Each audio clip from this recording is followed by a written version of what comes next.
যে ধৰি লওক আপোনালোকে ইয়াৰ পৰা এটা নতুন বেটাৰী নিলে, বেটাৰীটো ধৰি লওক 4 বছৰ ৱাৰেণ্টি আছে, ৱাৰেণ্টি শেষ হোৱাৰ 5 দিনা আপোনালোকে আহি ইয়াত এটা সেই বেটাৰীটো ফ্ৰী ৰিজেনেট অৰ্থাৎ পুনৰ সজীৱকৰণ কৰিব পাৰিব আৰু সেই ফেচিলিটি হৈছে সম্পূৰ্ণ বিনামূলীয়া।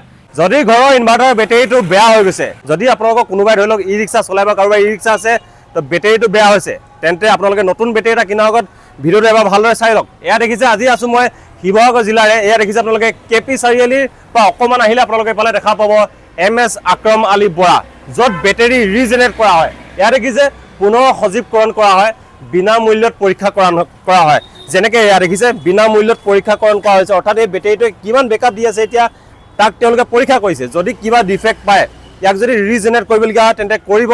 তো তেনে ক্ষেত্ৰত আজি আকৰম আলী বৰাই 3 বছৰৰ পৰা আজি এই ছাৰ্ভিচ দি আহিছে। তথা বেটাৰী পোৱা যায় ফাইনেন্সত, এয়া বাজাজ ফিনচাৰ্ভে ফাইনেন্স কৰে, তথা তেওঁলোকৰ আছে নিজা ফাইনেন্স, অৰ্থাৎ ডেইলি বেচিছত ফাইনেন্স চিষ্টেম আছে।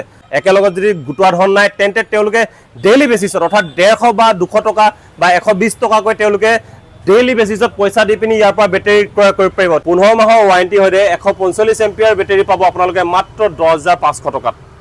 12 মাহৰ ৱাৰেণ্টি থকা 135 এম্পিয়াৰৰ বেটাৰী পাব 9,200 টকাত। এয়া স্পেচিয়েল অফাৰ চলি আছে। তলত আপোনালোকে নাম্বাৰ দেখিছে, এই নাম্বাৰ আপোনালোকৰ ঘৰৰ যদি ইনভাৰ্টাৰ বেটাৰী হওক या যিটো আমাৰ ই ৰিক্সাৰ বেটাৰী হওক কিবা কাৰণত যদি বেয়া হৈছে তেন্তে আপোনালোকে এই নাম্বাৰত কণ্টেক্ট কৰিব পাৰে।